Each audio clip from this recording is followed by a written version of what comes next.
ইতিমধ্যে বটদ্ৰৱ সমষ্টিৰ বিধায়িকা তেওঁ দিনৰ লগত জড়িত আছিল, গতিকে তেওঁকো আমি দেখা নাপালোঁ। যাৰ কাৰণে নেকি আমি হাতৰ পৰা আমাৰ খবৰ জিলা ঘোষণা কৰাৰ পিছতো আজিলৈকে এই মঞ্চৰ পৰাই আমাৰ দেখা গৈছে যে বিভিন্ন ঠাইত ময়ূৰবাৰীৰ পৰা আহিছে, আমাৰ বাটমাৰী বটদ্ৰৱা বিভিন্ন ঠাইৰ পৰা বেচাৰমাৰীৰ পৰা সকলো গোট খাইছে।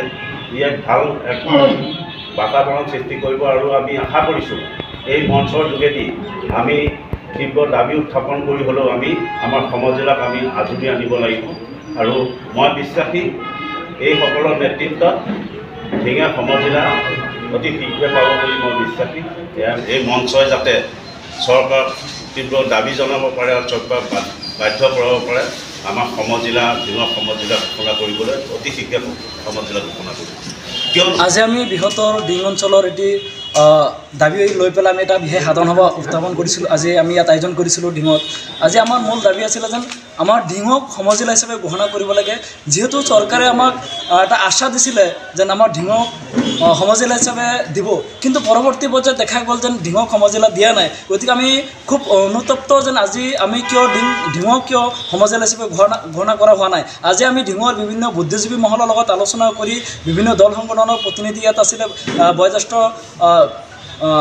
আমাৰ সিনিয়ৰ চিটিজেন আছিলে। আজি আমাৰ সাংবাদিক বন্ধুসকলক লৈ পেলাই আমি যৌথভাৱে এটা বিশেষ আলোচনা আমি বিশেষ সাধাৰণ সভাৰ আয়োজন কৰিছিলোঁ। ইয়াত আমি ৰাইজৰ সঁহাৰি পাইছোঁ যেন আমি ডিঙক সমজিলা হিচাপে স্বীকৃতি দিব লাগে চৰকাৰক, আমি দাবী উত্থাপন কৰিছোঁ। আজি আমি এটা কথা স্পষ্টভাৱে ক'ব বিচাৰিছোঁ যেন যিহেতু বৃহত্তৰ ডিং এটা সাংস্কৃতিক জগতৰ লগত জড়িত, আজি ইয়াত আমাৰ বিভিন্ন অনুষ্ঠান প্ৰতিষ্ঠান আছে, বহুত উচ্চ শিক্ষিত লোক ইয়াৰ পৰা ওলাই গৈছে, বিভিন্ন কবি সাহিত্যিক এই অঞ্চলৰ পৰা জন্ম হৈছিলে, কিন্তু ডিঙক কিয় আজি মাহীয়াৰ দৃষ্টিৰে চোৱা হ'ল। গতিকে আমি এই ডিঙক আমি অসম চৰকাৰক দাবী উত্থাপন কৰিছোঁ যেন পুনৰবাৰ বিবেচনা কৰি ডিঙক সমজিলা হিচাপে দিব লাগে বুলি আমি ৰাইজৰ পৰা আমি দাবী উত্থাপন কৰিছোঁ।